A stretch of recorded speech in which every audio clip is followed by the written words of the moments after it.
Well, good evening, everyone. Welcome to tonight's virtual workshop. I'm really happy to be with all of you this evening.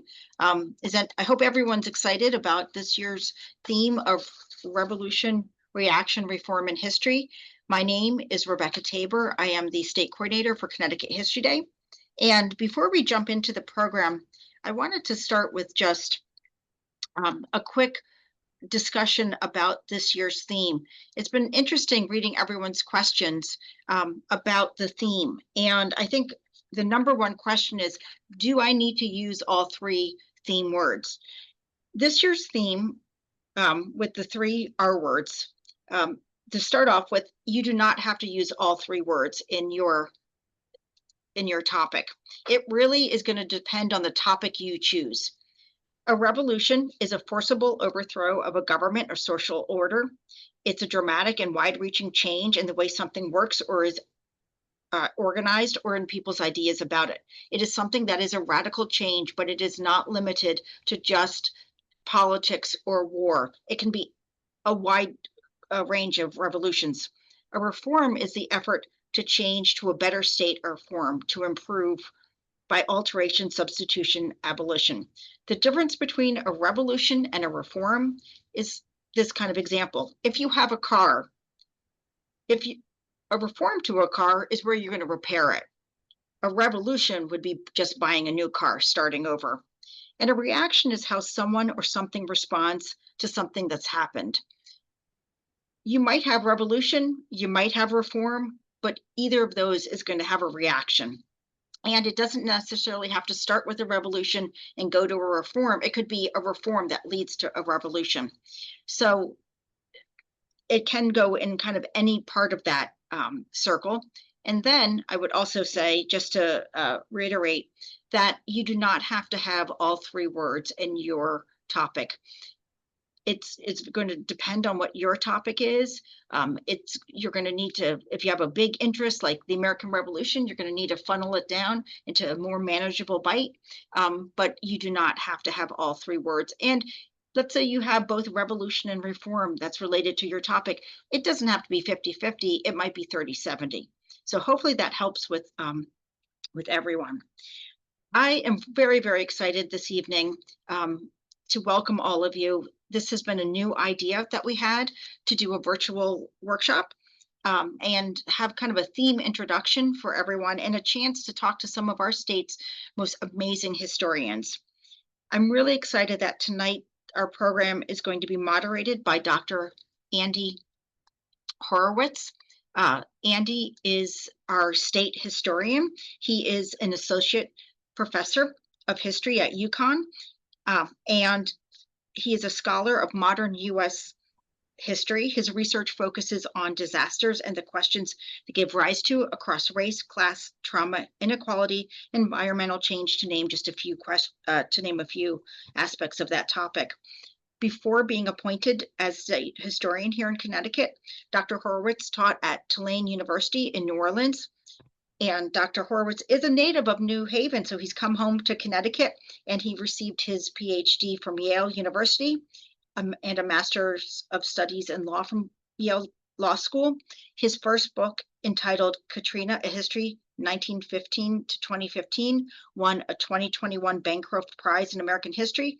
And as a public historian, he aims to support communities as they engage in acts of collective autobiography. It's my pleasure to welcome Dr. Horowitz today. Thank you, Rebecca, for inviting me to do this and for introducing me so generously.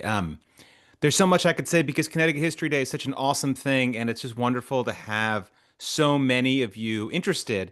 But the goal is to help you with your projects right now, and so I want to dive right in. And what we're going to do is have a discussion with this incredible panel of historians to tell you a bit about what they do, why they do it, and also to pitch you some ideas if you don't have a project yet. And then we'll have a time for some questions from all of you.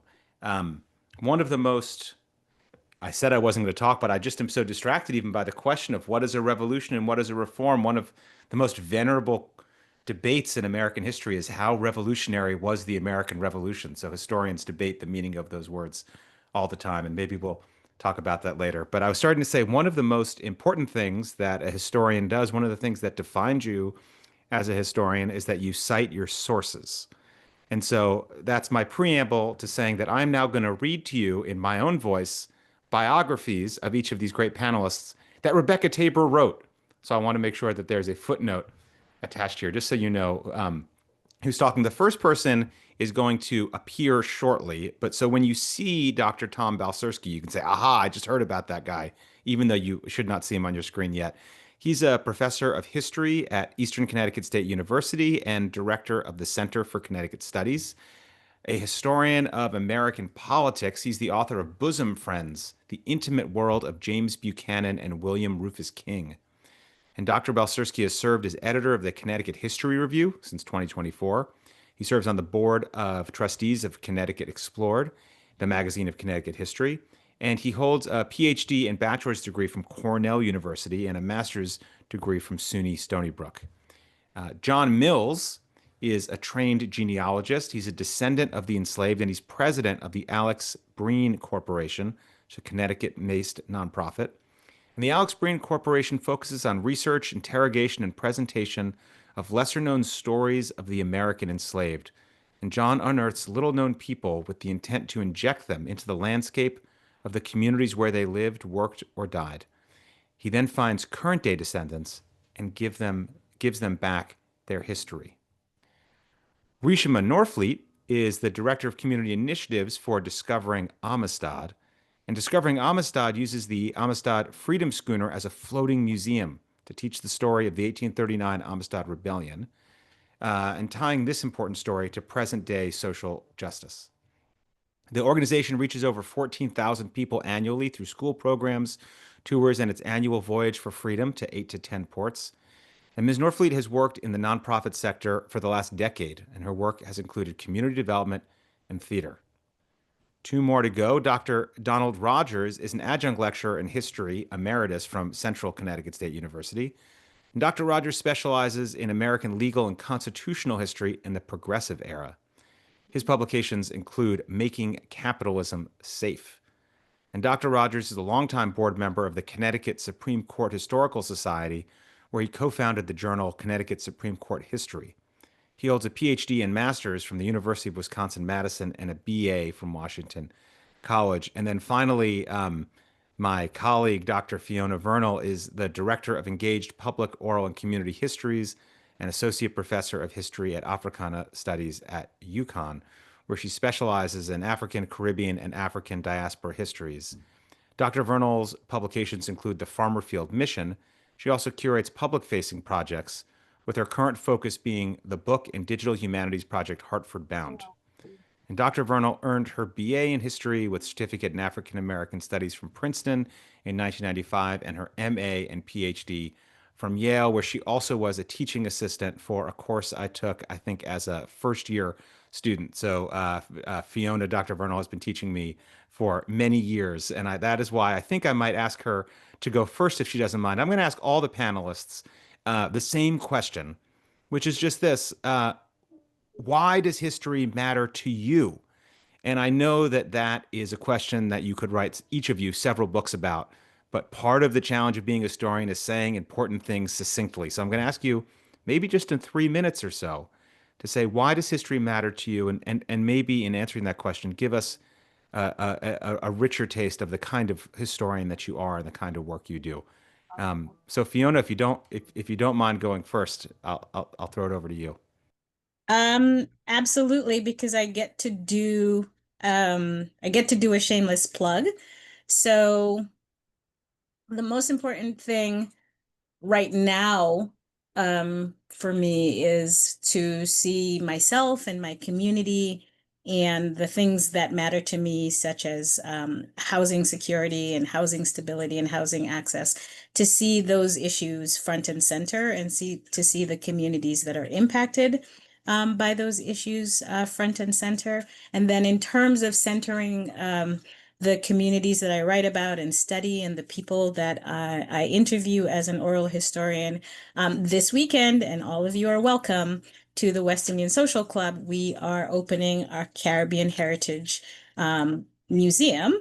And that should give you a sense of the kinds of things that I've been working on and the kinds of priorities for me. We are going to be showcasing that first Caribbean gallery in the north end of Hartford. So I'll pause there and let the other panelists answer. Thanks, Fiona. Dr. Rogers, let's go to you. Can you talk about kind of work you do and why history matters to you? Oh, but we want to hear you, so you have to unmute. Yep, I see that. So welcome, students. I'm really happy to see you in our forum. History Day is one of my favorite activities, and I always enjoy, seeing student projects. I'm a judge for papers, and maybe I will see some of your papers. So one of our professional organizations asserts that everything has a history. And that certainly was true, true for me, because history is in my blood. Because I see history as a way, first off, to understand just about anything, a family, an institution, a controversial event, and history lends perspective on our current time. So that's why it's important to me. And it's especially important to me given the era that I grew up in long ago in the 1960s. That was the civil rights era in the era of the Vietnam War. And then there was a lot of concern about social justice and the ability of our government and our legal institutions to produce social justice. This is an era when there was controversy over the use of presidential power in the Vietnam War. And that got me interested in legal institutions. So my career has mainly revolved around looking at the development of constitutional law on the local level. And so I've published works on the book that Andy mentioned was on a state labor department, which may sound boring, but in fact, it's pretty controversial today because the labor departments I looked at had discretion to make rules regulating occupational safety. And you may know that recently the U.S. Supreme Court has struck down a major doctrine, the Chevron doctrine, which gave agencies that kind of discretion. So that background sort of helps me to, put the Supreme Court's decision in perspective. Other things I've worked on, I sort of gravitate toward public protests. So I have a book on a organized labor protest in Jersey City, an article on, you may not know, a anti-abortion protest in West Hartford, Connecticut. So my interest in history, I can go back and I can look at the origins of the law of public protest. What are the guidelines? What are the limits? What are the opportunities to understand them? I would say that I wanted to offer a short definition of what is history. So to me, the history really has three components. And I think almost all, History Day projects presenters will be involved in these. History is first off a method of inquiry. It's a method of digging out primary sources, evaluating them, and deciding from them what we can learn about the past. So as a legal historian, my go-to sources are court cases, are statutes, or constitutions. Second thing is that history is a body of knowledge and reflecting upon what happened in the past and how it's relevant to the present. And this is a changing field. There are some questions in history that are settled, but there are a lot that are not. And so history is a constant debate over what happened, and how it relates to the present. And last thing, and most importantly, history is storytelling. It's coming up with the information and then presenting this information to an audience, whether it's in a paper or it's a dramatic performance or at a website, presenting this information to the public and making it relevant to the public. So history happened in the past, but we don't just look at the past for the past's sake. We look at the past for things that are relevant that may speak to us today. And so that's where good storytelling comes in. And that's what I enjoyed most when I was a history teacher, is the telling those stories in the classes. And I look forward to hearing the stories that will be coming from our audience tonight. Thank you so much for that, Dr. Rogers. Ms. Norfleet, let's go to you next. Why does history matter to you, and how does that come out in your work? Well, thank you so much, and hello, everyone. Good evening. The Amistad. I work for Discovering Amistad, and what we do, we travel all around Connecticut, and we tell the story of the 53 Africans that were kidnapped from Sierra Leone. And when I think about history, there were a few things that came to me. First, it is a guide that helps us to understand who we are. Next is an opportunity to recognize patterns. It also shows us where we come from, and it helps us to move forward. It also equips us with tools to navigate change, conflict, and growth. But most importantly, I think that when I think about history, it inspires us. It inspires us and gives us courage. So in the story, and probably we'll talk about it a little bit later, Simbe PA, he was able to somehow get himself out of the chains, and he changed the narrative. He changed the narrative. So when I think about history, I think about these courageous people and how they just took action. Yeah. Thank you so much for that. And Mr. Mills, over to you. What's history to you? Yeah, sure. Well, I think I was a late entrant into, deep interest in history.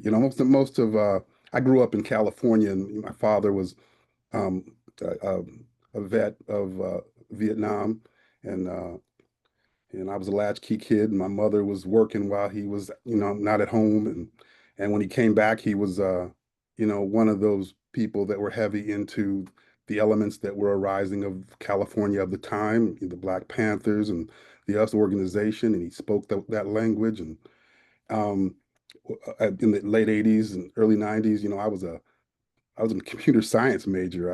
I didn't have a whole lot of interest in history. And I'm a software architect by trade.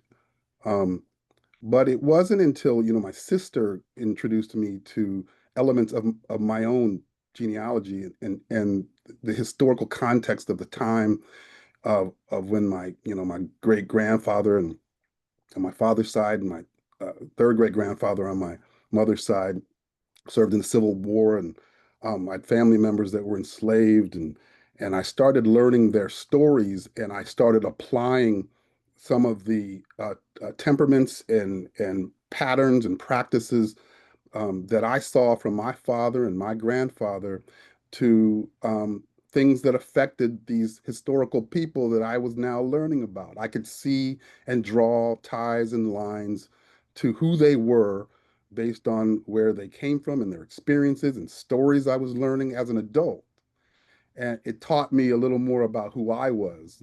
Reading these nonfiction stories now didn't just seem like Lifetime movies anymore. They didn't sound like stories. They were actually, real things that aligned to me. And I suddenly was a part of um, uh, my local community and an American community that I didn't feel much a part of prior. And so history all of a sudden jumped up and grabbed me when I was in it. Um, so um, to me, that is the core to it, is that element of it's your story. It's not just a story. It's actually you. And to me, that is what history is, and that's um, the DNA of the work I now do. That's so wise and so Wrapping up moving. with that high Thinking ball. about how we have to write ourselves into history in all kinds of powerful ways. I maybe just heard a whisper of Tom Balcerski's voice. Tom, are you there? I played that song enough times. Yeah, right. It is in here. I mean, I've attended enough. That was the Cornell. I think he's here, but maybe Oh, wow. All right. distracted. I'm gonna see if maybe that Rebecca song. can mute him so we don't. Many. Am I the only person who's hearing Tom talking, I or are had we season all? tickets for hockey, so I did Here. that. We're all hearing. Through the Okay. football games. I definitely knew that. Historians of technology can tell us that most new technologies sometimes work some of the time, and that's what we're experiencing right now. Yeah, well, we there's will a new one I was reading. we will come back to For Tom now, hopefully for if now. Rebecca can mute him. I think for I was now. reading some post somewhere was like there's a new Cornell fight song. I think it's like 2 years old. Not sure how widespread it is. But Cornell. Let's see if I Cornell can is do also- anything about this. What's the polite way to tell someone to shut up? What is the most polite way to do that? I think I did it. I did it. Jackpot. That's all it took. Okay. Thanks everyone for bearing with us. It's a miracle that I don't take for granted that we all can get together in this way. And if there are a couple of hiccups, it's probably worth it. So my next question, which is probably why everybody has joined this call, let's get down to it, is I think all the students here are looking for an inside scoop or to say it less Machiavellian way. Everyone here knows who Machiavelli was because they're historians. To be less Machiavellian about it, maybe some inspiration. So I wonder if we could go around the circle again starting with Dr. Vernal, and ask, do you have a pitch for students who are still looking for a project, looking for inspiration? If you were a student right now, what project might you tackle? Or if someone came to your office hours and asked you, I really want to participate in Connecticut History Day, but I need some ideas. What do you think you might tell them? So I think, as with everyone else, the constant war that fills the news has been on my mind, thinking about Ukraine, thinking about Gaza. And so that, I think, can lead you to ask some questions about what was it like to live through a period of war, where there are not only two sides, where it's rend families apart, including families who may have been on one side of the revolution or the other. It's also making me think about questions like, right now in our own communities, right? Like, we are not physically at war, but what did it mean for the communities that you live in? What was it like, right, for Hartford to experience the Revolutionary War? How did the community discuss or debate their community's participation? Who are the African American and Indigenous people who participated in the war? Where are their grave markers? What are the documents that we can use to support telling stories about those veterans? What kind of welcome did those veterans receive when they got home? How long did it take for them to get a pension? Did they end up poor and penniless? Was their service rewarded with more than a thank you? And what happened 10, 15, or 20 years after the war? So thinking about the legacies of participating in the Revolutionary War. And this might not sound fun. I have fun going to cemeteries. But we have some amazing cemeteries in the state of Connecticut. I don't advise you going alone, but it's definitely worth a field trip, maybe with your family or maybe with some classmates, to go and look at grave markers and look at the difference between the ways particular grave markers commemorate particular veterans. Maybe compare that to veterans of more contemporary war and ask those questions about, what do more contemporary wars mean for us, and does it tell us anything about the earlier periods of warfare? So those are the kinds of questions that are front and center now. We shouldn't always be presentist, but when the world is faced with the kind of sort of terrible atrocities that are being committed now, and war that's being fought in the name of justice for one side or the other, it can be really an important lens for us to think about other periods of warfare and violence. A theme that is coming from many of you, maybe all of you in your own way, is that, of course, the present doesn't change the past, but it changes the questions that we ask about the past. And you can be inspired by paying attention to the world around you to ask new questions about how other people in your community or other communities worked through or experienced related problems. And in doing so, you learn both about them and also about yourselves. And I think that's one of the real magic tricks of historical work. So I'm so grateful to all of you in each in your own way for putting that in front of us. Dr. Rogers, to you, do you have some winning topic ideas that you want to share with the students here? So I would like to pitch a topic and pitch a primary source, and they work together. So I saw this one in the topic list, which Connecticut History Day has provided. And I will say that that list is pretty good. There's some really good ideas in there. But the one I want to zero in on is the Connecticut Constitution of 1818. And the question is that a revolutionary document? And this is a really big story, and you really don't get the sense of this by looking at the description in the topic list. Because you think, what about the Constitution of 1818? Wasn't there one in 1776? And the answer is no, or not exactly. Is that what the Connecticut did in 1776 is that it adopted the royal charter from Charles II as the Connecticut government. So the very first law of the state of Connecticut is this law. It approves the Declaration of Independence and then accepts the charter and erases the name of the king. But otherwise, it's the same government.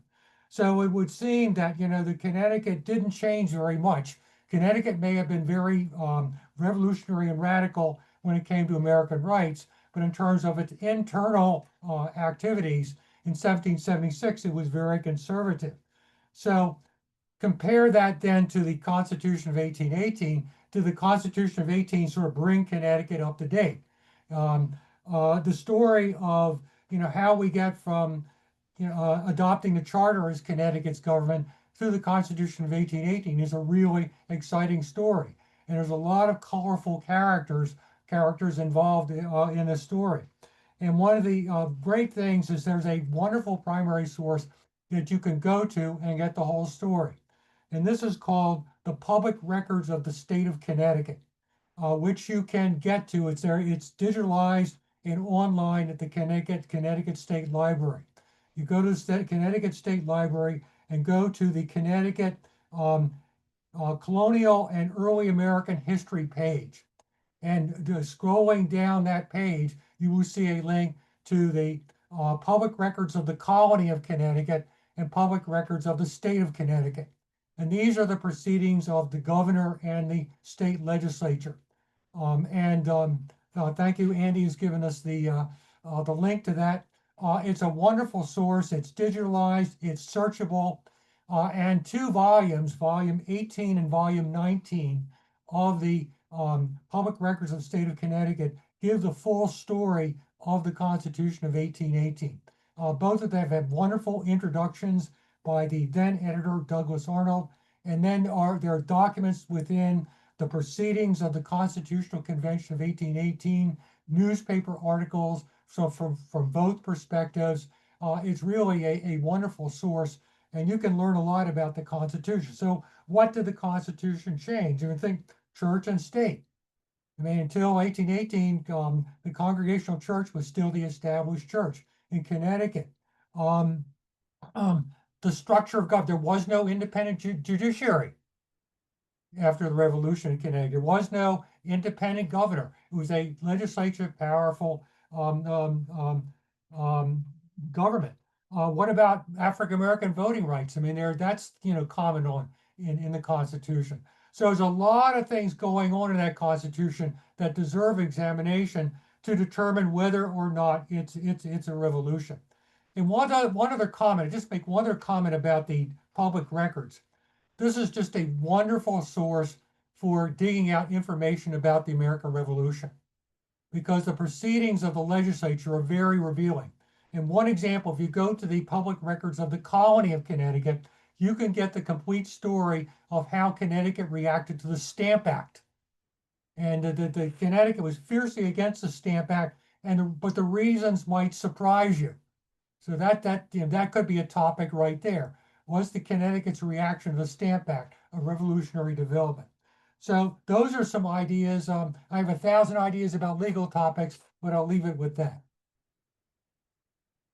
That's fantastic. Those questions are so rich and could launch easily 100 different Connecticut history topics as you get into each of the sub themes here about from the personal politics, the family politics, race and religion and class. And so thank you very much for putting 1818 in front of us, Dr. Rogers. Let's go to Ms. Norfleet. What's your pitch for students here? So, for a moment, I would like for you all just to imagine a beautiful, nice day, right? You're minding your business. Maybe you're going to see a friend in another village or something.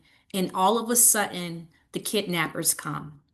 They kidnap these Africans and they put them in chains. And they had to go through this process of dehumanization. Okay. And what that looked like, they had to go through auctions.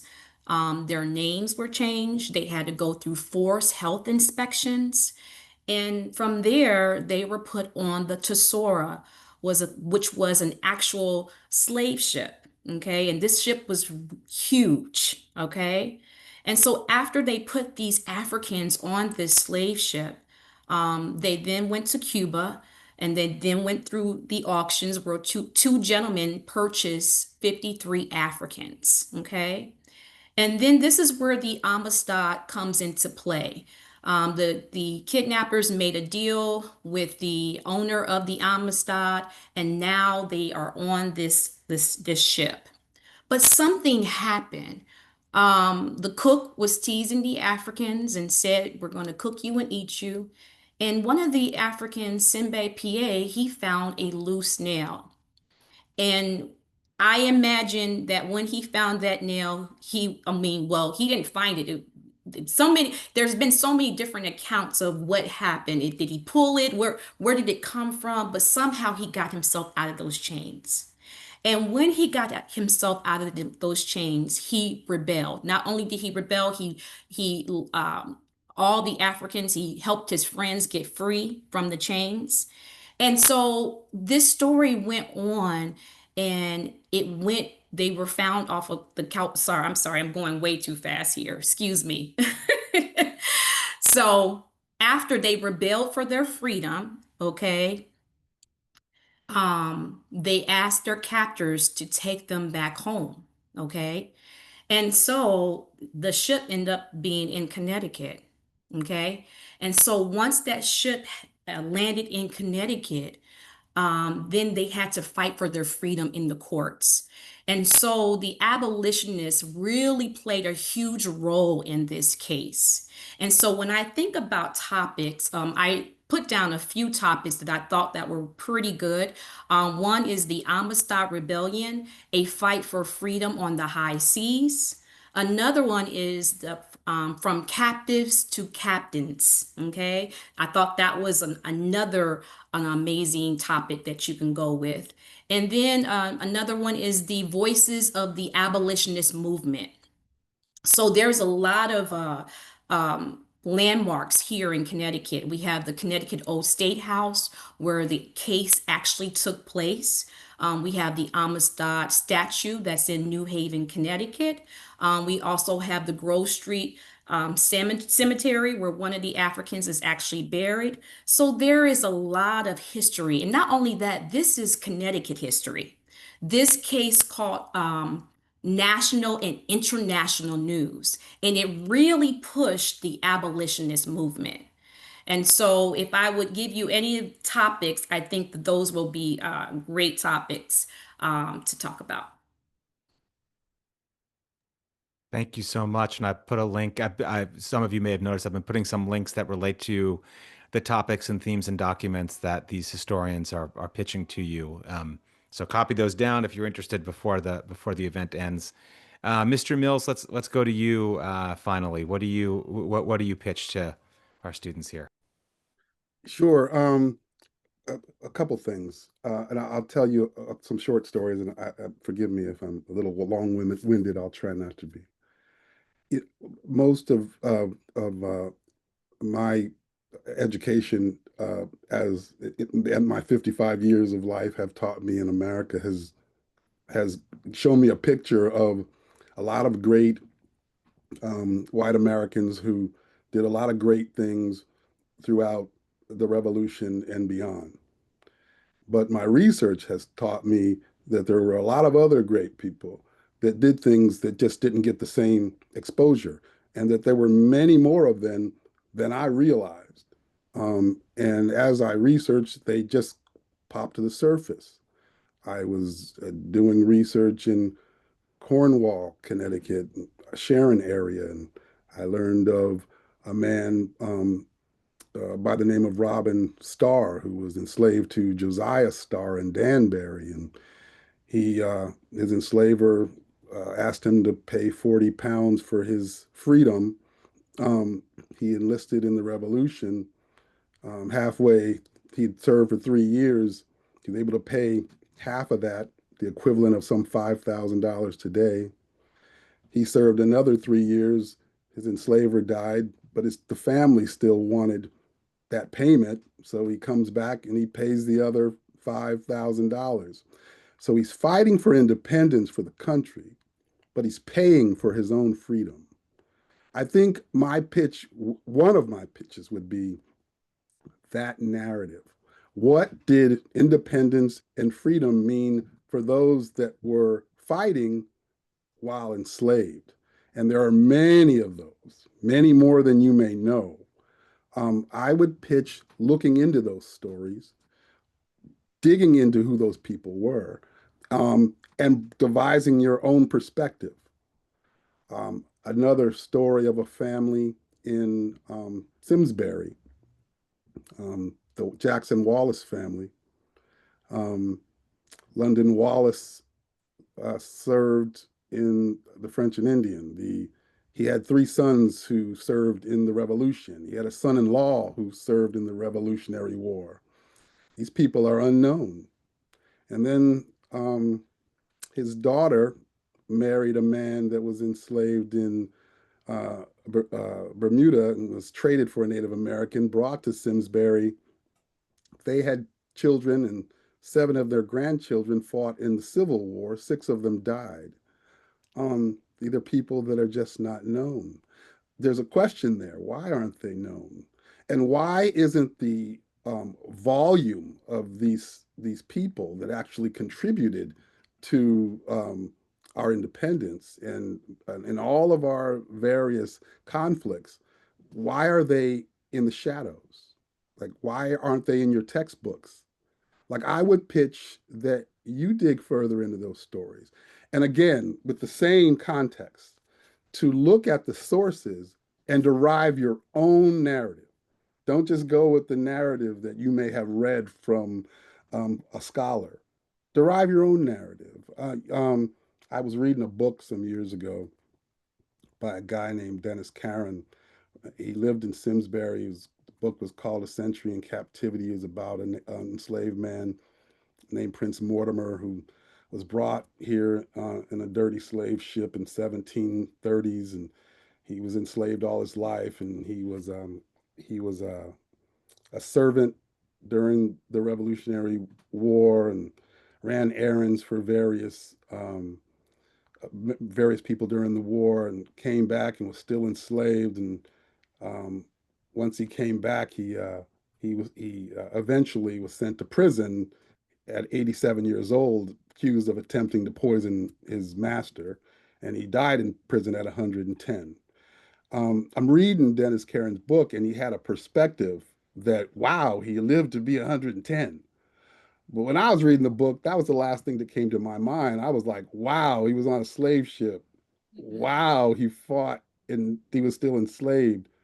and they talked about how dark he was. I was like, colorism, wow, why are they talking about how dark he is? Like there was just a completely different perspective than the than those in academia had kind of given me that perspective of. I had a completely different perspective. So I would challenge you all to find those stories relative to the revolution and those contributors relative to the revolution.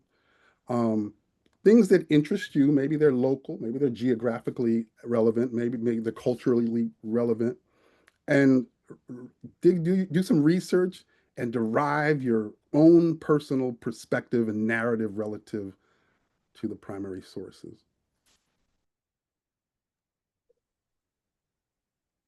Thank you, Mr. Mills, and everybody here is getting a sense of why I feel so inspired, not just tonight, but all the time by these historians on this panel. I'm going to some of you may have noticed in the chat that now we have some time for questions, and I think the best way to do this is if you can post your questions in the chat, and then we will try to handle them. And I'm going to turn it over to Rebecca to answer one of those questions. Why don't I turn it over to you? I was going to start to say something, but I realized we're going to run out of time if I start wanting to hear the sound of my own voice. Let's try to get to as many questions as we can. And some of these I think are for Rebecca, and some for all of us. This first one says, "What are the biggest do nots for this theme?" And I want to ask that first for Rebecca in terms of the sort of rules and strategies for Connecticut History Day. But then I wonder also if any of our panelists have any guidance for approaching questions about revolution, reform, and reaction as a historical question. So Rebecca, first to you. Sure thing. I think to start with, I would say with the theme, I've judged at nationals for over a decade, and I think the most important thing is to make sure that your topic actually fits the theme, because sometimes students will be like, oh, I really love this idea, I'm going to do it no matter what, and it might not be the best fit for this year's annual theme. So just make sure that it really does fit. And then the second thing that I would say, so like is, just to interrupt, does that mean yes, I really want to write about the creation of pizza in New Haven? I want to say it's a revolutionary development in the art of pizza making. This is probably not the venue for that article. Correct. Yes, that's nicely interpreted, because it is all about pizza with our state, right? The second thing I would say is that it's important that you're very clear in that connection. Don't be afraid of using theme words. Don't be afraid of using synonyms in your project as well, because sometimes students, they kind of leave it to the judges to interpret, and you want to be clear and direct. I think the most important thing, though, I would say, is love your topic. You're going to spend weeks and months with this. Choose a topic you really love and you feel passionate about. And I think one of our speakers had said how everything has history, and it does. No matter what your interest is, you will find a history to it. So I think it's really being inspired by that passion, but also making sure that you do have a very clear connection to the theme, and that it does work, and that you're explicit in explaining it. One of the things I just want to hold up in response to that, one of the things that Mr. Mills was just saying that I think is so important is that only you can ask your questions, and that your interests and your life experiences will bring you to different parts of a story, some that maybe that no one has asked before, or you might just ask familiar questions in a new way. I'm always, from my own experience, I wrote a book about Hurricane Katrina, which at the time I started writing my book was one of the most written about topics in contemporary American life. And it wasn't that I thought I could do a better job than anyone else. That wasn't it at all. It was rather that I had questions that were not answered by the books that I could read. I had a different set of questions, and that led me to write a new book. And that's why you can go to the library and find, I think the precise number is 12 gazillion books about the U.S. Civil War, but that's because so many people have questions about it. And so many of those 12 gazillion are valuable because each of us is different and we're motivated by different intellectual ideas, different life experiences to ask new questions of the past. It's why history is inexhaustible as a resource for study. But before I go to some of these other questions, I want to ask if any of the panelists have any more general advice about approaching a complicated topic, on the theme of revolution, reform, and reaction. Are there any pitfalls that you would avoid, or phrase more positively, any strategies that you would emphasize? I see Dr. Rogers, go for it. So one thing that I would recommend is be careful in defining one's terms. If you use the phrase revolution and reform, make clear in your project what exactly you're referring to, and don't assume that the readers or the observers will understand what you're talking about. So that's one thing I find in papers. A lot of papers were really good, but they could have been stronger if their definitions of the theme had been a little tighter.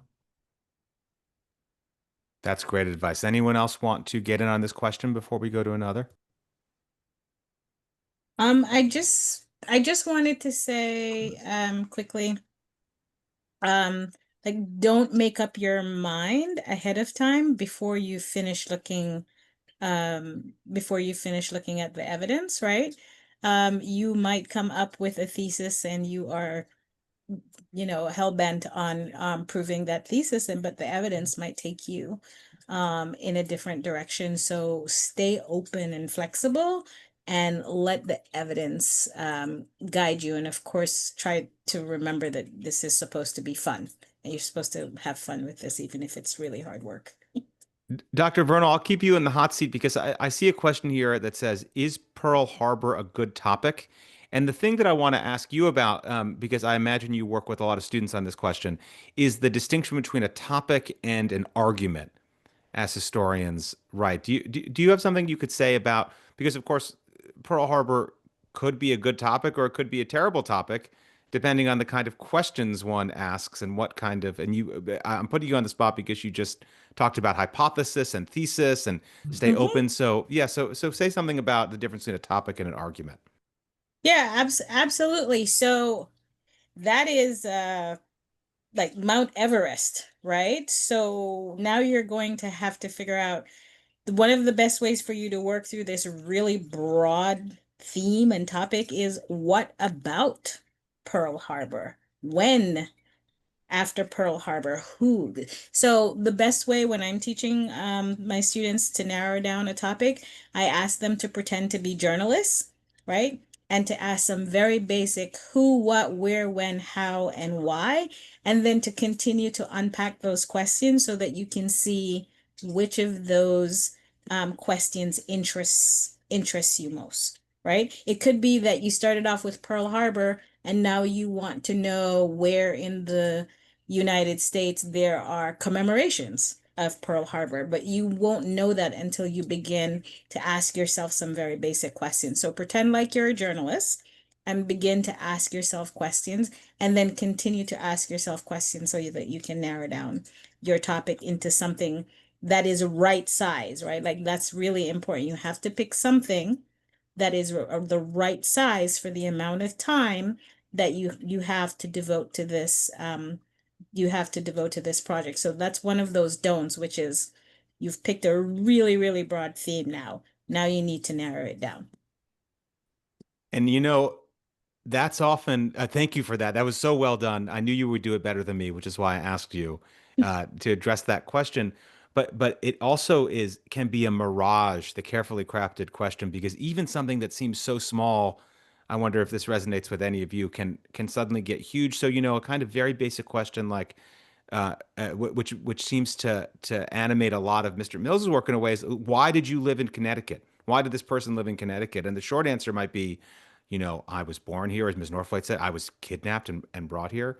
But when I try to answer that question for myself in the fullness of some historical knowledge, I have to say, well, my grandparents escaped violence in Russia, from the Tsar, and all of a sudden I have 150 years of history and imperial history and immigration to deal with. So even the most basic question about, how did a person come to be here, can just open up a series of trapdoors, and all of a sudden you're writing a 26-volume autobiography. So you can never get too narrow if you're a smart intellectual, because there's always more whys behind. There's always more whys to ask. Someone's asked a question, and we just have a couple more minutes, but I think this is an interesting one for us to dig into. Can one person represent a revolution? And I wonder if any of you have something to say about how I think the topics here, the themes, revolution, reaction, reform, bring to mind things that nation states do, that countries do. You overthrow the king and you start a democracy. Or maybe it's not a democracy, but you institute a new form of government, and that feels revolutionary. But how can students who are interested in focusing on an individual, Ms. Norfleet, you talked a bit about individuals in a revolutionary moment, but I wonder if any of you would like to try to say something about focusing on individuals within these broad themes. Yeah, I mean, I talked about Simbe PA. He's really brought up in the story a lot because of him finding the nail, the loose nail, and unlocking the chains. But also, the children. There were children that are part of that story as well. And so often we hear so much about the adults, but we don't hear about the kids. And Kale, he was about 9 years old. He actually came over here, didn't know the language, but he learned to write and speak. And he actually wrote a letter to John Quincy Adams, who represented him as their defense attorney. And they used that letter in the case. And so we had a lot of the abolitionists. There are a lot of abolitionists here in Connecticut that played a role. Talcott Church, which is now Faith Congregational Church in Hartford, and we have the Dixwell Church that's in New Haven. So there's a lot of, and we're actually in the process of discovering that now. We're working on a humanities grant, and our project is to uncover a lot of these unsung heroes. So yeah, there are a lot of folks that played a role in that. Similarly, on the same kind of lines, and we talked about this a little bit, Andy, is we know a lot about Sarah Harris at the Prudence Crandall School in Canterbury, and we've learned a little more about the other students that were there, and that fight that they had to get an education. But we know less about William Monteflora Harris, her father, who came from Haiti, and he was trying to figure out how to get an education, and he was frustrated with it.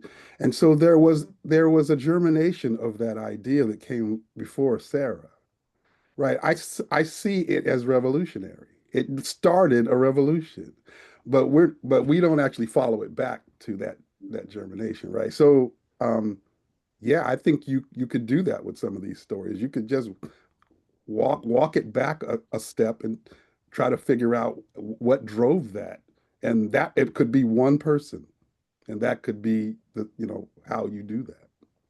It's an amazing way of thinking about Prudence Crandall and that local story as a kind of consequence, in a way, of the Haitian Revolution. I think is just the kind of way of pushing hard, just like you said, just keep pushing on these questions and peeling it back until you realize I think we have to mute someone again. Yeah, someone's got Jesus. I can't hear you telling me to put it at max volume. Layla, we're hearing you. Layla?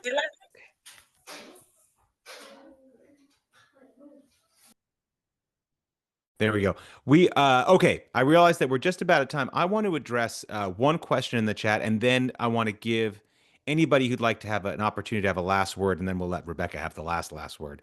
But somebody's asked, how do we find professors or other experts on the topic? And I'm going to advise you not to start there. Your best bet, you don't want to talk, you want to be the expert. You don't want to talk to the expert. So here's my advice on how to start wading into the project. What you want to do for a stellar History Day project that will both be winning and more interesting for you is you want to deal with the primary sources. You want to handle the evidence yourself. You want to be in the position of being the expert historian. But how do you find the primary sources? You know, if you ask ChatGPT, they'll hallucinate and make them up. Don't use fake intelligence in pursuit of real intelligence. Don't do that. Here's what you should do. Go to the library. Actually go to the library and get some books on your topic. Ask the librarian to help you find books on this topic. And if you pick a good topic, there's going to be too many books for you to read. Don't worry about it. Go to the back of the book. I started at the beginning talking about footnotes. Look at the footnotes and see the sources that previous historians have used. Did they use someone's diary? Were they using newspapers? Were they using court records of the kind that Dr. Rogers described? Were they using oral histories of the kind that Dr. Vernal conducts? What were they? Those sources will be available to you. And one way, some will be easier, some will be harder to find. But for the most part, you can bet that you're going to be able to get access. That's the whole proposition of historians, that other people can check their work.